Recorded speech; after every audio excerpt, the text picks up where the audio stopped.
Twilight out of focus. Look, if something is reaching my socials feeds and it's anime related, it's either absolutely crazy or there's a ton of people talking about it. One of the two. Because typically, like this account, for example, I don't typically sign into this account. I log into it to look for notifications, log out. I keep my anime separate from everything else because of one reason and one reason only. I'm primarily an anime watcher first, not primarily a manga or light novel reader.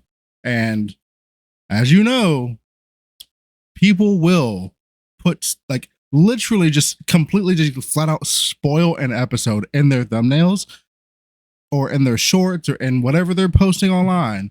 And I want nothing to do with it. I hate spoilers. So I separate that. But if I'm seeing something and I saw this stuff multiple times pop up, so there's gotta be some discourse going on. And yeah, there seems to be a lot of people, for lack of a better term, pissed off about this shit. So I watched the first episode to see what happened. Now, I've never watched BL before. I'm aware that it exists. I've never watched it. It's not made for me. Also, let me just give you the perspective that I'm coming from going into this. I am and always have been a straight male.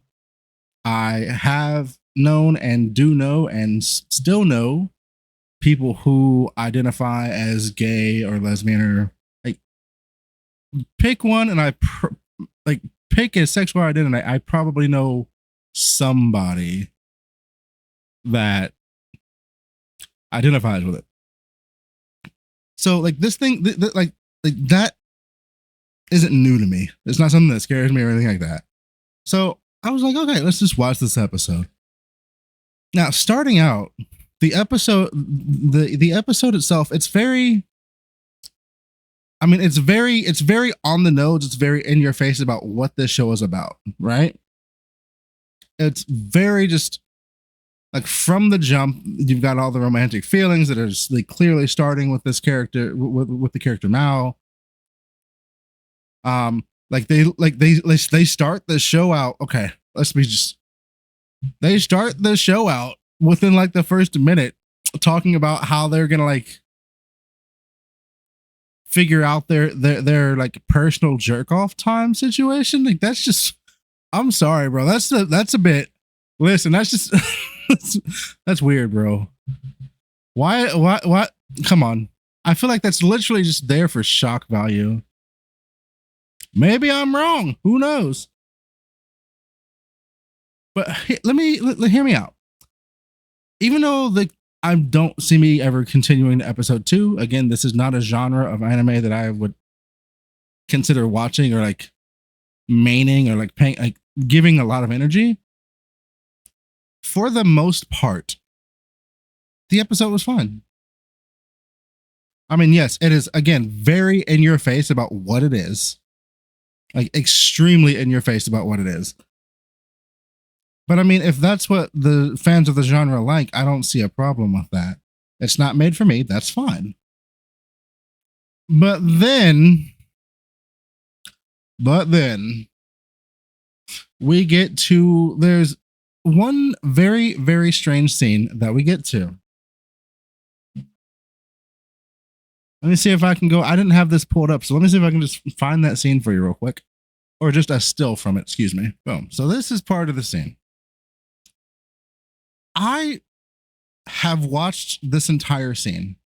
I'm still not 100% sure what the hell happened in this scene. Like, okay. Let me try to understand. Like, again, let me just try to understand what happened here with you guys. So, as best I can tell, the blonde was asleep, dreaming about someone else. And then this guy like touched his shoulder because he thought he was sick, was trying to offer some medicine.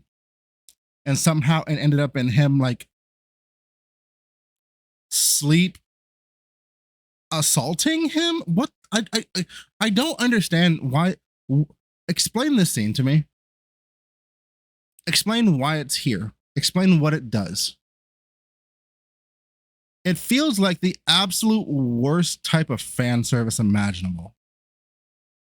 Because if you asked me if somebody had that happen to them in real life, if there was a problem, my answer would be yes.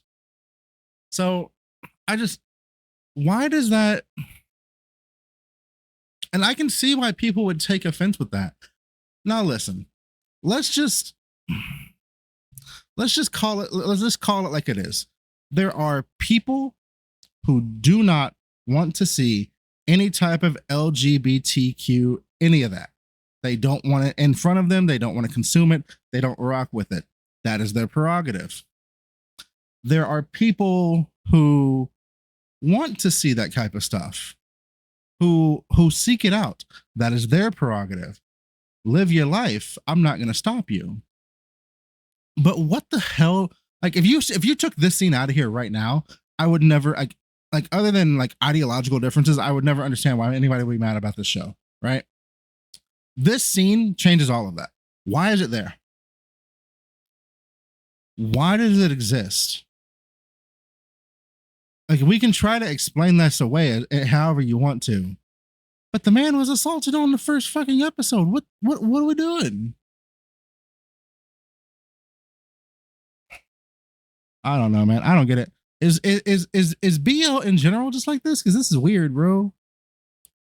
Like I'm actually serious. Like if you took away this scene, even though I don't watch BL and it's like it's not made for me, I would have had zero anything bad to say about it.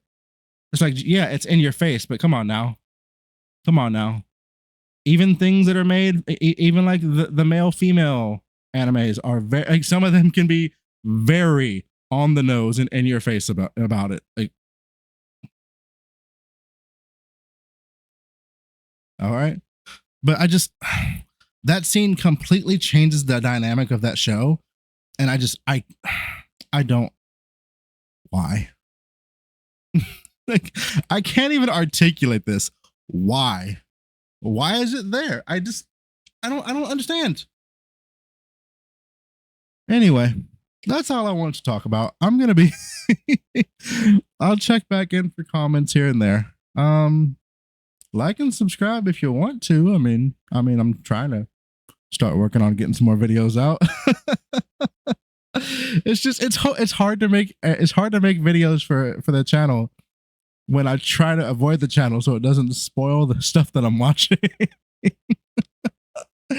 Anyway, I'm out of here. Bye, y'all.